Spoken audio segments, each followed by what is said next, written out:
ഇന്ന് നമ്മൾ തയ്യാറാക്കാൻ പോകുന്നത് പോത്തിൻ്റെ പതപ്പ ഫ്രൈ ആണ്. അതെങ്ങനെയാണെന്ന് നമുക്ക് നോക്കാം. 1 കിലോ പതപ്പയാണ് നമ്മളിവിടെ എടുത്തിരിക്കുന്നത്. പതപ്പ നന്നായി കഴുകി വൃത്തിയാക്കി എടുക്കാം. ഒരു കുക്കറിലേക്ക് മാറ്റി ആവശ്യത്തിന് വെള്ളവും ഉപ്പും ചേർത്ത് വേകാൻ വയ്ക്കാം. 7-8 വിസിലടിക്കുമ്പോൾ തീ ഓഫ് ചെയ്യാം. വഴറ്റാൻ ആവശ്യമായ സാധനങ്ങൾ എടുക്കാം.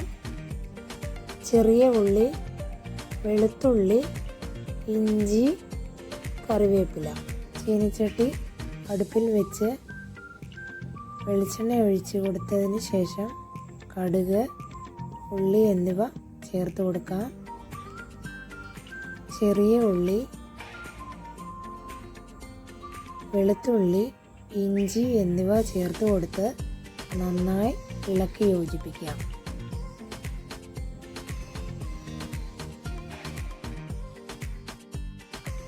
രണ്ട് പച്ചമുളക് ചേർത്ത് കൊടുക്കാം.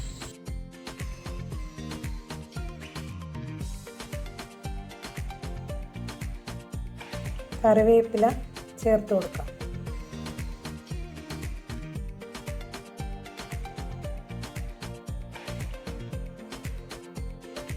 മുളക് പൊടി ചേർത്ത് കൊടുക്കാം.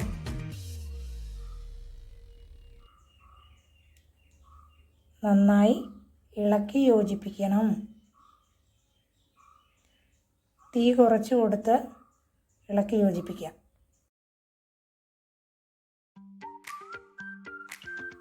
ആവശ്യത്തിന് മീറ്റ് മസാല ചേർത്ത് ഇളക്കി കൊടുക്കാം.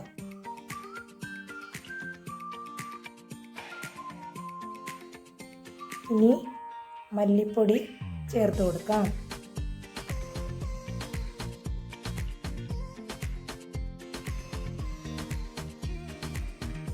മഞ്ഞൾപ്പൊടി ഇട്ട് കൊടുക്കാം.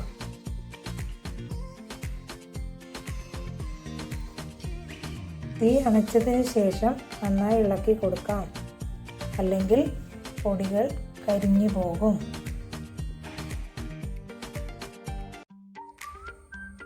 പൊടികൾ മൂത്ത് കഴിഞ്ഞാൽ വേവിച്ച് വെച്ചിരിക്കുന്ന പതപ്പ ചേർത്ത് ഇളക്കി കൊടുക്കാം.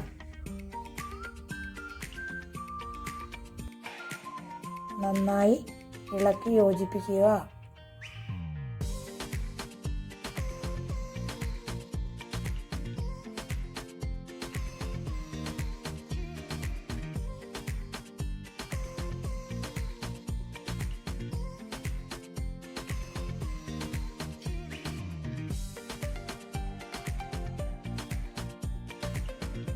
ആവശ്യത്തിന് കുരുമുളക് പൊടി ചേർത്ത് കൊടുക്കാം. വീണ്ടും നന്നായി ഇളക്കി യോജിപ്പിക്കുക. നല്ല ഫ്രൈ ആയി കിട്ടുന്നത് വരെ അടുപ്പിൽ തന്നെ നിർത്താം. ഇടയ്ക്ക് ഇളക്കി കൊടുക്കാം. ഇപ്പോൾ നല്ല ഫ്രൈ ആയി കിട്ടിയിട്ടുണ്ട്. ഇനി നമുക്ക് ഒരു പാത്രത്തിലേക്ക് മാറ്റാം.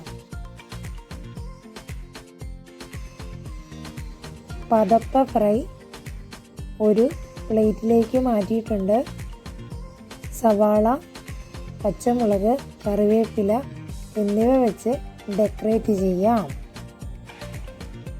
അങ്ങനെ നമ്മുടെ പതപ്പ ഫ്രൈ ഇവിടെ റെഡി ആയിട്ടുണ്ട്.